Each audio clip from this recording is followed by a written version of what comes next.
So நம்ம இப்போ பார்க்க போகிறது ஸ்டேட்டிக் வெப் ஆப்ஸ். ஸோ நம்ம நார்மலாக ஸ்டேட்டிக் வெப்சைட்டுக்கும் வெப் ஆப்ஸுக்கும் நிறைய வித்தியாசம் இருக்குது. என்ன வித்தியாசம் அப்படின்னு பார்த்தீங்கன்னா, இப்போ ஸ்டேட்டிக் வெப் ஆப்ஸில் நம்ம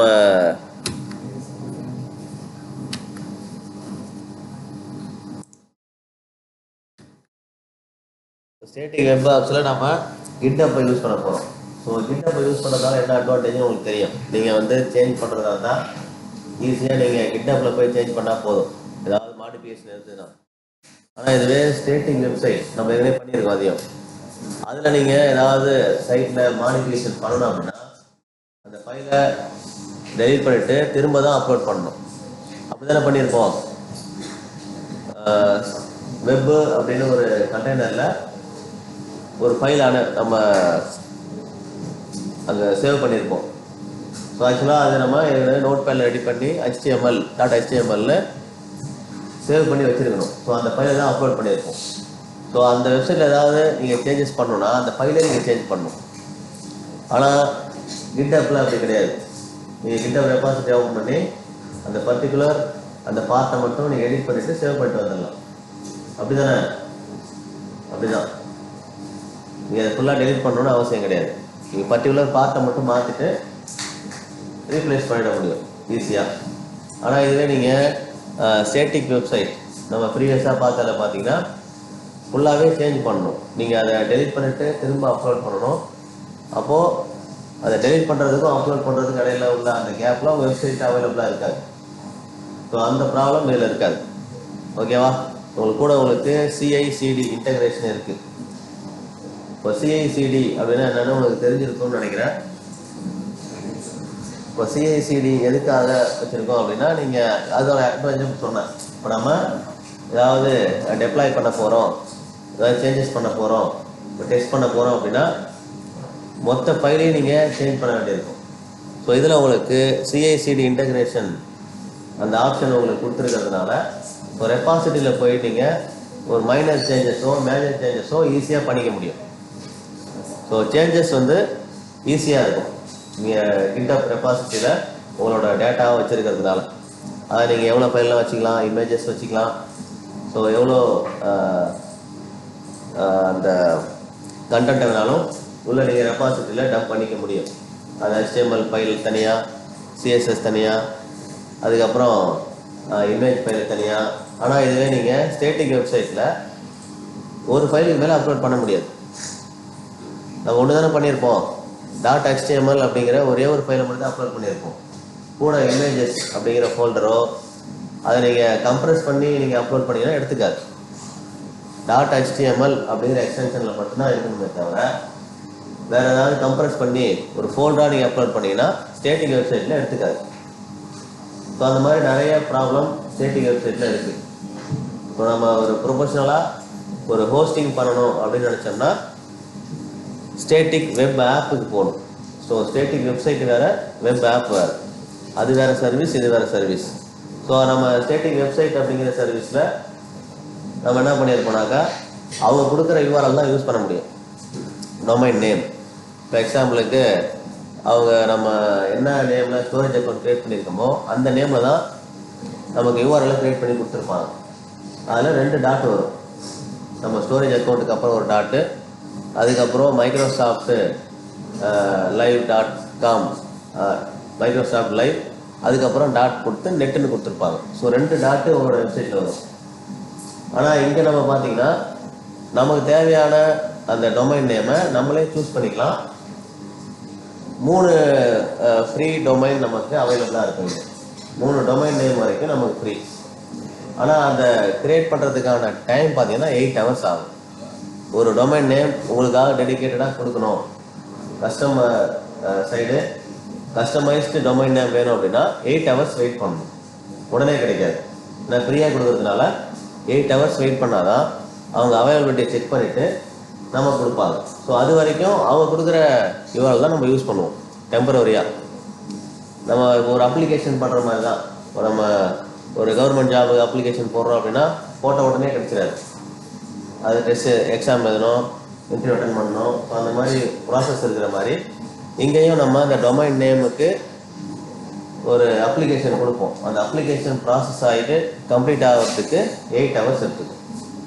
ஸோ இதில் நமக்கு ஒரு ப்ரொஃபஷ்னல் வெப்சைட், அது இல்லாமல் கஸ்டமைஸ்டு யூஆர்எல் நமக்கு கிடைக்கும். ஓகேவா? ஸோ இதில் நீங்கள் இதில் முக்கியமாக இந்த ஃப்ரண்ட் அண்ட் ஃப்ரேம் ஒர்க், இந்த மூணையும் நீங்கள் யூஸ் பண்ணிக்கலாம். ஸோ ரியாக்ட் யூஸ் பண்ணிக்கலாம், ஆங்குலர் யூஸ் பண்ணிக்கலாம், வியூவி யூஸ் பண்ணிக்கலாம். ஸோ இன்னும் ஒரு சில ஃப்ரேம் ஒர்க்கும் இதில் அவைலபிள். இந்த ஸ்டேட்டிக் வெப் ஆப்ஸ் வந்து உங்களுக்கு சப்போர்ட் பண்ணும். ஓகேவா? அதே மாதிரி ஜாம் ஸ்டாக் அப்ளிகேஷன் கூட பண்ணிக்கலாம். ஸோ அது வந்து அதிகமாக நம்ம இதை தான் பண்ணுவோம். ஸோ ரியாக்ட் இப்போ வந்து ரீசெண்ட் ரியாக்ட் தான். ஸோ ஜாவா ஸ்கிரிப்டை விட ரியாக்ட் ஜேஎஸ் தான் யூஸ் பண்ணுறாங்க. ஸோ நம்ம அதை யூஸ் பண்ணிக்க முடியும் இங்கே. ஸோ அடுத்தது பார்த்தீங்கன்னா நம்ம இதுக்குள்ளே இப்போ நம்ம யூஸ் பண்ண போகிறது HTML, Java script. So 3 file கண்டிப்பாக இருக்கணுமான்னு கேட்டிங்கன்னா இருக்குன்னு அவசியம் இல்லை. நம்ம CSS ஜாவா ஸ்கிரிப்டை HTML-க்குள்ளேயே கொண்டு வர முடியும். நம்ம இன்டர்னலாகவே நம்ம CSS ஜாவா ஸ்கிரிப்ட் யூஸ் பண்ணிக்கலாம். நம்மளுடைய கன்வீனியன்ட் தான். ஒரு நல்ல ஒரு டெவலப்பராக இருக்காங்க அப்படின்னா கண்டிப்பாக HTML-க்குள்ளேயே CSS ஜாவா ஸ்கிரிப்ட் யூஸ் பண்ண மாட்டாங்க. நம்ம எடிட் பண்ணுறது ஈஸியாக இருக்குங்கிறதுனால தான் CSS-ஐயும் ஜாவா ஸ்கிரிப்டையும் தனித்தனி ஃபைலாக வச்சுருப்போம். லிங்கை மட்டும் அவங்க HTML கொடுத்துருப்போம். ஸோ அந்த மாதிரி நீங்கள் தனித்தனியாக கொடுக்கும்போது உங்களுக்கு மேனேஜ் பண்ணுறது ரொம்ப ஈஸி. ஒரு ரெபாசிட்டியில் நீங்கள் அதை போஸ்ட் பண்ணிவிட்டு ஈஸியாக எடுத்து நீங்கள் யூஸ் பண்ணிக்கலாம். அதே மாதிரி இங்கே சர்வர் சைடு ப்ராசஸிங். இப்போ நீங்கள் நார்மலாக நீங்கள் ஒரு கோடாடியில் போயிட்டு ஒரு டொமைன் வாங்குறீங்க, டொமைன் ஸ்பேஸ் வாங்குறீங்கன்னா அதுக்குன்னு ஒரு சர்வர், அதை மேனேஜ் பண்ணுறது ஒரு ஆள்னு தேவைப்படும். இப்போ நம்ம இதில் வெப் ஹோஸ்டிங் பண்ணும்போது சர்வர் சைடு ப்ராசஸிங் அப்படிங்கிற ஒரு வேலையே கிடையாது. சர்வர் சைடே நம்ம மறக்க வேண்டியதான். சர்வர்லெஸ் ஹோஸ்டிங் தான் இங்கே பண்ண போகிறோம். நமக்குன்னு டெடிகேட்டாக சர்வர்லாம் தேவையில்லை. ஸோ க்ளவுடில் நம்ம அப்ளிகேஷன் இருக்கும்போது க்ளவுட்லேயே ரன் ஆக போகுது. இப்போ நார்மல் மற்ற வெப் ஹோஸ்டிங் எப்படி பண்ணுறாங்களோ சேம் அதே மாதிரி தான் பண்ண போகிறோம். ஆனால் ஒரே ஒரு டிஃப்ரென்ஸு, இங்கே சர்வர் யூஸ் பண்ண போகிறது கிடையாது. ஸோ சர்வர் யூஸ் பண்ணாதனால நமக்கு ஒர்க் ரொம்ப ஈஸி. ஸோ அதுக்குன்னு ஒரு ஆள் டெடிகேட்டாக இருக்க வேண்டிய அவசியம் இல்லை. ஓகேவா? அதே மாதிரி கண்டென்ட்டு டேரெக்டாக யூஸருக்கு கிடைக்கும். இப்போ நம்ம தான் யூஸர், நம்ம தான் ஓனர் அப்படின்னா நம்மளே டேரெக்டாக அந்த கண்டென்ட் அப்லோட் பண்ணிக்கலாம், நம்மளே அதை வந்து சேஞ்சஸ் பண்ணிக்கலாம். இதுக்குன்னு தனியாக ஒரு கம்பெனிக்கு போயிட்டு நீங்கள் அதை அப்ளை பண்ணணும், மேனேஜ் பண்ண சொல்லணும். ஸோ அந்த மாதிரி பே பண்ணணும், அந்த வேலையே தேவையில்லை. ஸோ நம்மள்கிட்ட அக்கௌண்ட் இருந்தால் போதும். ஸோ அஷூரில் அக்கௌண்ட் இருந்தால் போதும், நம்மளே இதை மேனேஜ் பண்ணிக்கலாம். ஸோ ஓனரும் நம்ம தான், யூஸரும் நம்ம தான். இப்போ எல்லாமே நம்ம ஒரு ஆளே பண்ணிக்க முடியும். ஓகேவா? ஸோ இதை வச்சு என்னெல்லாம் பண்ணலாம்? இப்போது எல்லா வெப்சைட்டுமே நம்ம கிரியேட் பண்ணிக்க முடியும். ஸோ எஜுகேஷன் வெப்சைட்டாலும் சரி, ஒரு போர்ட்ஃபோலியோ அப்படின்னாக்கா இ-காமர்ஸ் வெப்சைட் மாதிரி அதுவும் பண்ணிக்கலாம். ஸோ டாக்குமெண்ட் இருக்கிற போர்ட்டல் அதையும் நீங்கள் கிரியேட் பண்ணிக்கலாம். அது இல்லாமல் லேண்டிங் பேஜஸ் இருக்கிற மாதிரி, ஸோ மல்டிபிள் பேஜஸ் உங்களுக்கு வெப்சைட்டில் வேணும். ஸோ நார்மலாக எல்லா வெப்சைட்டுமே பண்ண முடியும். ஸோ இதுதான் பண்ண முடியும்னு இல்லை, ஒரு ப்ரொஃபஷ்னல் வெப்சைட் நம்ம கிரியேட் பண்ணிக்க முடியும். ஸோ நமக்கு எது தேவையோ அதை பண்ணிக்கலாம். ஸோ கீ ஃபீச்சர்ஸ், ஸோ நம்ம மற்ற மெத்தடுக்கும், ஸோ மற்ற கம்பெனியில் பண்ணக்கூடிய வெப் ஹோஸ்டிங்க்கும் அஷூரில் பண்ணக்கூடிய இந்த ஸ்டேட்டிக் வெப் அப்ளிகேஷனுக்கும் என்ன ஸ்பெஷல் ஃபீச்சர் இருக்குது அப்படின்னு பார்த்தீங்கன்னா, ஸோ குளோபல் ஹோஸ்டிங். இப்போ நீங்கள் ஹோஸ்ட் பண்ணுறது வேர்ல்டு ஃபுல்லாக எங்கே இருந்ததுனாலும் அதை யூஸ் பண்ண முடியும். ஸோ CDN, ஒரு ஸ்ட்ராங்கான CDN இவங்க வச்சுருக்காங்க. ஓகேவா? கண்டென்ட் டெலிவரி நெட்வொர்க் இருக்கிறதுனால ஒரு பெஸ்ட் ஃபீச்சராக இதை சொல்கிறாங்க. ஓகேவா? அடுத்தது பார்த்தீங்கன்னா GitHub. ஸோ GitHub மைக்ரோசாஃப்ட் கம்பெனியோட தான், அப்படி தானே?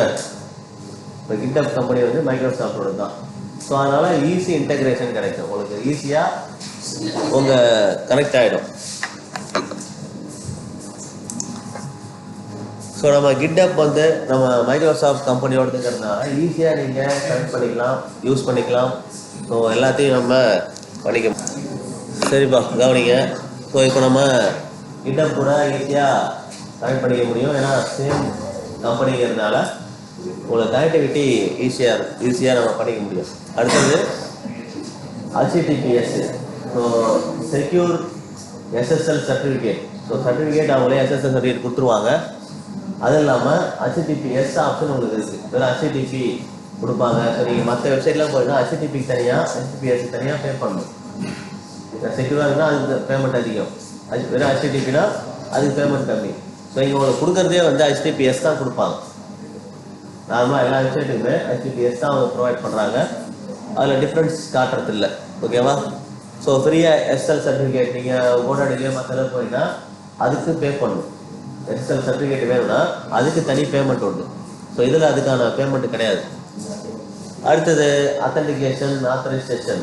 இப்போ அத்தன்டிகேஷன் ஆத்தரைசேஷன் வரும் அப்படின்னா யார் லாகின் பண்ணுறாங்க, யார் அதை மேனேஜ் பண்ண போகிறாங்க, அது எல்லாருமே நம்ம தான். ஸோ நம்ம அஷூரில் அக்கௌண்ட் வச்சுருக்கவங்க தான் authentication authorization. So IAM user role based access control ஒன்று பண்ணியிருப்போம். ஸோ நம்மளே அதை மேனேஜ் பண்ணிக்க போகிறோம். ஸோ அந்த ஆப்ஷன் நம்மள்கிட்டே கொடுத்துட்றாங்க, நம்மளே ஈஸியாக பண்ணிக்கலாம். அதே மாதிரி சர்வர் நம்ம யூஸ் பண்ண போகிறதுன்னு சொன்னேன். ஸோ சர்வர் சைடே இங்கே தேவையில்லை, சர்வரே கிடையாது. ஸோ சர்வர்லெஸ் ஆப்ரேஷன் தான். ஸோ நீங்கள் அதனால் உங்களுக்கு அது ஒரு நல்ல ஆப்ஷன். ஸோ சர்வரே இல்லாமல் இருக்கிறதுனால அதுக்குன்னு தனியாக மேனேஜ் பண்ணுறதுக்கு ஒரு மேன் பவர், ஒரு ஸ்கில்டு பர்சன் தேவைப்படாது. ஸோ நம்மளே டெவலப்பராக இருக்கோம் அப்படின்னா நம்மளே அதை பண்ணிக்க முடியும். கண்ட்ரோலுக்காகவே நம்மள்ட்ட அது இருக்கும். அதே மாதிரி முக்கியமாக கஸ்டம் டொமைன் சப்போர்ட். இப்போ கஸ்டம் டொமைன் சப்போர்ட் அப்படின்னா இப்போ ஸ்டேட்டிக் வெப்சைட்டில் கஸ்டமைஸ்டு டொமைனை நம்ம சூஸ் பண்ண முடியாது. ஆனால் இங்கே நம்ம வெப்சைட்டுக்கு நம்ம நேமை கொடுக்க முடியும். 3 நேம் வரைக்கும் உங்களுக்கு ஃப்ரீயாக கொடுப்பாங்க. ஆனால் அதுக்கு கொஞ்சம் டைம், 8 hours டைம் எடுக்கும். அது ப்ராசஸிங் ஆகிட்டு உங்களுக்காக அதை கொடுக்கறதுக்காக. ஸோ அதை மட்டும் நம்ம கொஞ்சம் வெயிட் பண்ணி தான் ஆகணும். இது மற்ற எந்த வெப்சைட்லேயும் இல்லாத ஒரு ஆப்ஷன்.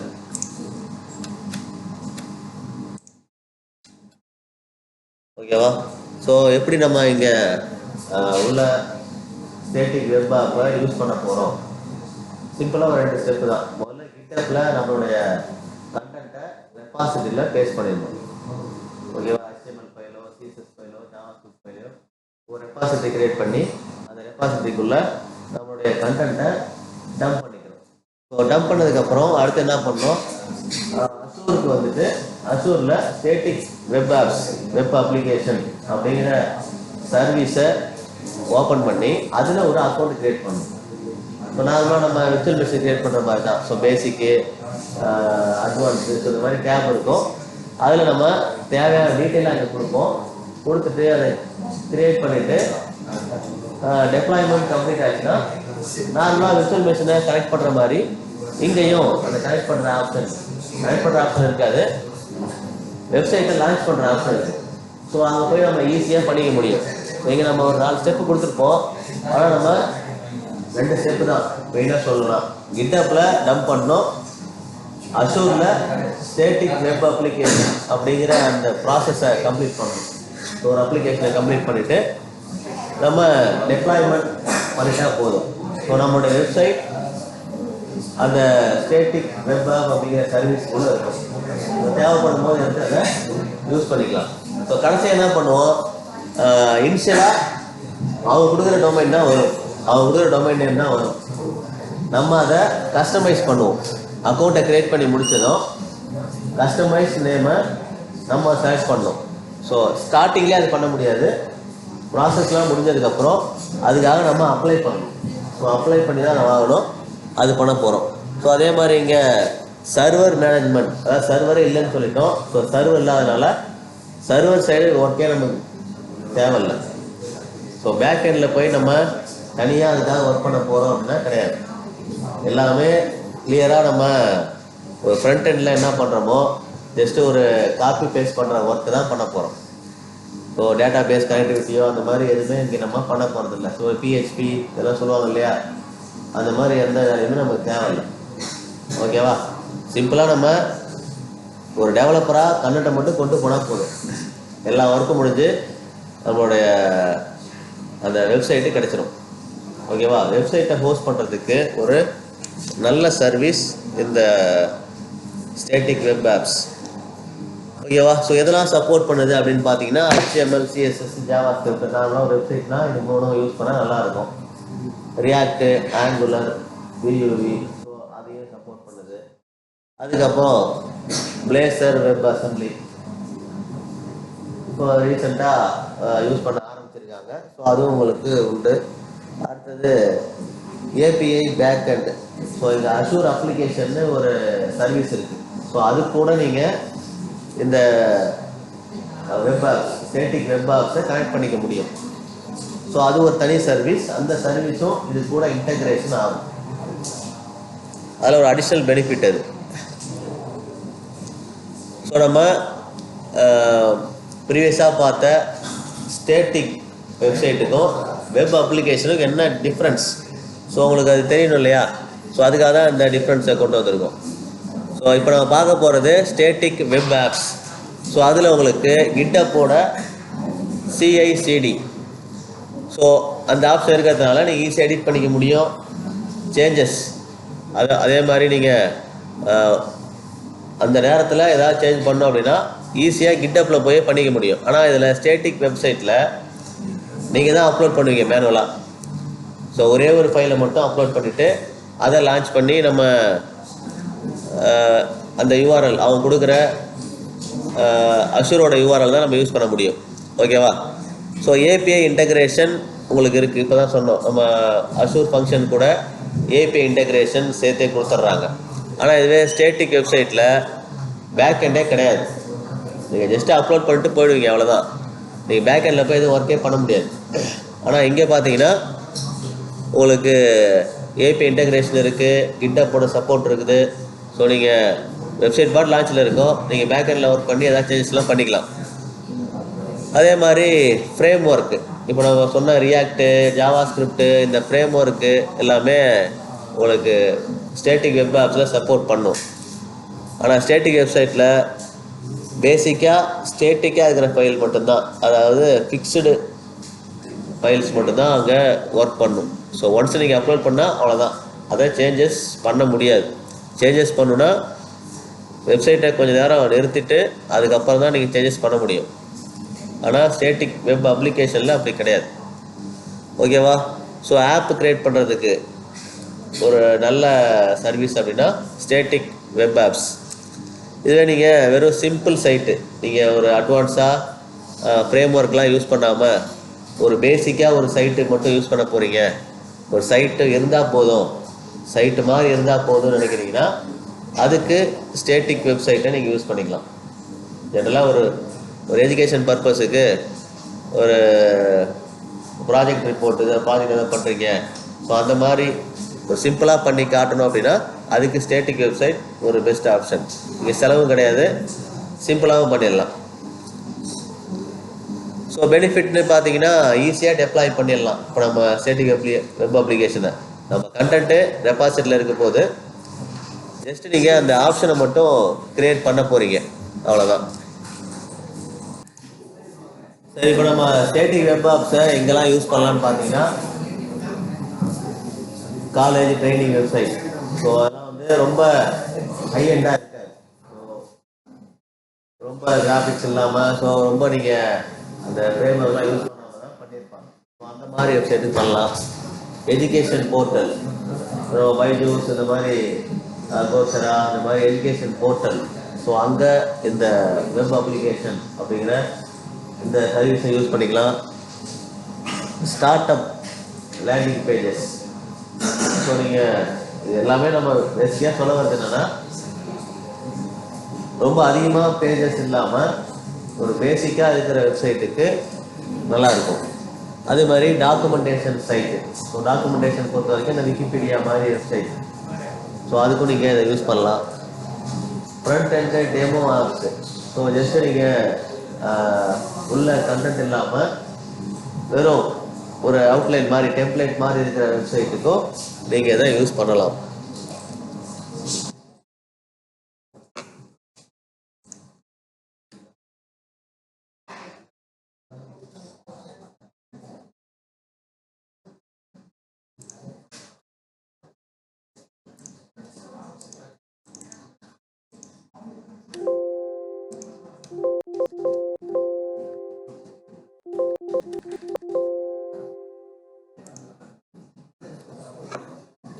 ஸோ இதோட முடிச்சிடலாம் பாரு. ப்ரைஸிங். ஸோ ப்ரைஸிங்கை பொறுத்த வரைக்கும் நம்ம 3 விதமான ப்ரைஸிங் இருக்குது. ஸோ அதிகமாக யூஸ் பண்ணது 2 தான்.